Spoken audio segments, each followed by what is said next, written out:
Good afternoon, I'm Raylene Ramsey. This is your afternoon news fix for Monday, the 25th of September.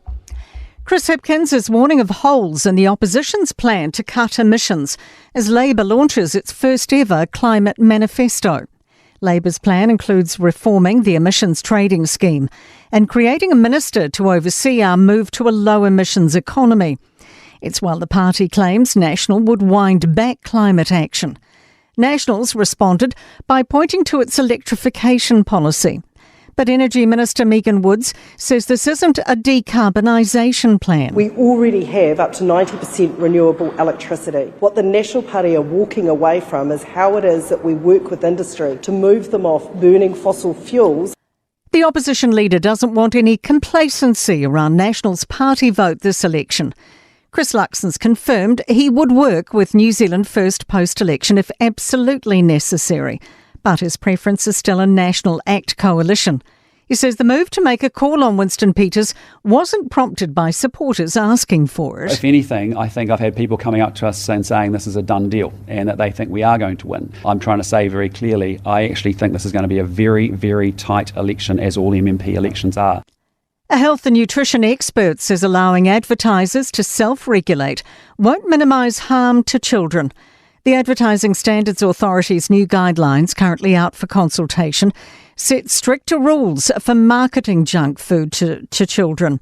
One proposal is to limit sponsorship advertising by brands associated with fast food.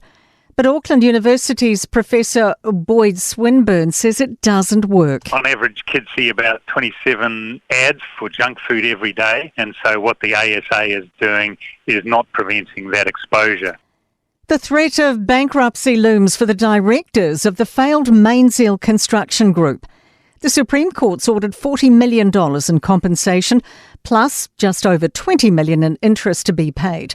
Mackenzie Jennings-Greer reports. Business Desk reports the liquidator will pursue bankruptcy proceedings if they don't cough up the money.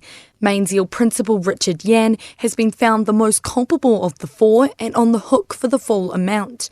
It's while others, former Prime Minister Jenny Shipley, Clive Tilby and Peter Gom, had their personal liability capped at $6.6 million, plus interest of roughly $3.5 million apiece. A warning: cases of the waterborne parasite illness in Queenstown are likely to be higher than reported. There are now 31 confirmed cases of Cryptosporidium, while the source is still unknown. Primary Medical Officer Susan Jack says last week's storm caused problems for testing. There were some lab issues related to the weather event, so we're expecting probably more cases to be reported in the coming days. To sport headlines, and All Blacks flanker Shannon Frizzell believes he's closing in on a return to Test rugby.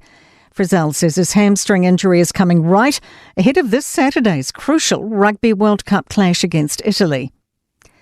The Silver Ferns are urging their younger players to express themselves more on court, with captain Amelia Ann Ignazio wanting the fresh faces to play with more energy.